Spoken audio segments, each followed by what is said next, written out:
മേയറായി തെരഞ്ഞെടുക്കപ്പെടുകയും ഒക്കെ ചെയ്തിട്ടുള്ള അതാണ് താഴെത്തട്ടിൽ നിന്ന് ഒരാൾ മുഖ്യമന്ത്രിയാകുമ്പോൾ അതോടൊപ്പം തന്നെ നമ്മൾ എടുത്തു പറയണം കെജ്രിവാളിനെ വീഴ്ത്തിയ പർവേഷ് ശർമ്മ അദ്ദേഹം ഉപമുഖ്യമന്ത്രിയാവുകയാണ് രാജ്യ തലസ്ഥാനത്ത് എന്ന കാര്യം ശ്രദ്ധേയമാണത് AAPക്കുള്ള ഒരു മറുപടി കൂടിയാണോ മനു അതോടൊപ്പം തന്നെ മറ്റൊരു പ്രധാനപ്പെട്ട കാര്യം ഈ മറ്റ് ക്യാബിനറ്റ് മന്ത്രിമാരെ എപ്പോഴത്തേക്ക് പ്രഖ്യാപിക്കും അത് ഉടൻ ഉണ്ടാകുമോ അതിന്റെ വിശദാംശങ്ങൾ കൂടി മനു ഏതായാലും ഉടൻ തന്നെ ഇപ്പോൾ ലഫ്റ്റനന്റ് ഗവർണറെ കണ്ട് സർക്കാർ രൂപീകരിക്കാൻ ഉള്ള സന്നദ്ധത അറിയിക്കുകയായിരിക്കും ആദ്യ നടപടിയായി ഉണ്ടാവുക. നാളെ സത്യപ്രതിജ്ഞ നടക്കും എന്നാണ് കരുതുന്നത്. 11 മണിയോടുകൂടി സത്യപ്രതിജ്ഞ ഉണ്ടാവും.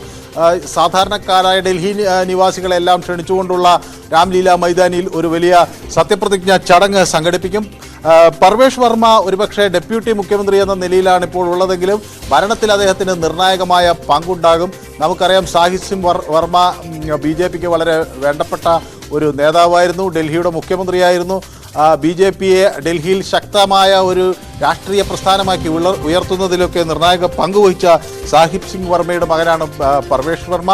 പർവേഷ് വർമ്മ ഈ തെരഞ്ഞെടുപ്പിൽ മത്സരിക്കാനായി പറയുമ്പോൾ തന്നെ അവിടെ പ്രധാനമായും ഉദ്ദേശിച്ചിരുന്നത് അദ്ദേഹത്തെ മുഖ്യമന്ത്രി പോലും സ്ഥാനത്തേക്ക് പരിഗണിക്കുമെന്നാണ് എല്ലാവരും കരുതിയിരുന്നത്. ഏതായാലും ഡെപ്യൂട്ടി ചീഫ് മിനിസ്റ്റർ സ്ഥാനത്തേക്ക് പർവേഷ് വർമ്മ വരുമ്പോൾ ഈ ഭരണ സംവിധാനത്തിൻ്റെ അതിലൊരു കാര്യമായ ഒരു നിയന്ത്രണം അദ്ദേഹത്തിന് കൂടി നൽകിക്കൊണ്ടായിരിക്കും ഈ നീക്കം ഉണ്ടാകുക. മാത്രമല്ല ഇപ്പോൾ അവിടെ വിജീന്ദർ ഗുപ്തയെ പരിഗണിക്കുമ്പോൾ അദ്ദേഹം 3 തവണയാണ് അവിടെ നിന്ന് രോഹിണിയിൽ നിന്ന് ജയിച്ചിട്ടുള്ളത്. അപ്പോൾ അത്തരം ഒരു നേതാവിനെ അവിടെ സ്പീക്കറാക്കി അങ്ങനെ അവർക്കിടയിലൊക്കെ ഉള്ള എന്തെങ്കിലും ഉയർന്നു വരാൻ സാധ്യതയുള്ള അഭിപ്രായ വ്യത്യാസങ്ങളോ ഭിന്നതകളോ ഒക്കെ ഉണ്ടെങ്കിൽ അതിനെല്ലാം പരിഹരിച്ചുകൊണ്ടാണ് ഈ സർക്കാർ രൂപീകരിക്കുന്നത് എന്നത് BJPയെ സംബന്ധിച്ചിടത്തോളം വളരെ നേട്ടമായി വരും എന്നാണ് കണക്കാക്കുന്നത്. ഏതായാലും 27 വർഷത്തിന് ശേഷം BJP ഇവിടെ അധികാരത്തിൽ വരുമ്പോൾ അത് ഒരു തിളക്കമാർന്ന വിജയമായി അധികാരത്തിൽ വരുമ്പോൾ അത് തുടർന്നു കൊണ്ടുപോകാനുള്ള വലിയ ഉത്തരവാദിത്വവും ഒരു വെല്ലുവിളിയായി തന്നെ ഈ സർക്കാരിന് മുകളിൽ നിൽക്കുകയാണ്. തീർച്ചയായും അത് സൂചിപ്പിച്ചതുപോലെ തന്നെ 27 വർഷങ്ങൾക്ക് ശേഷം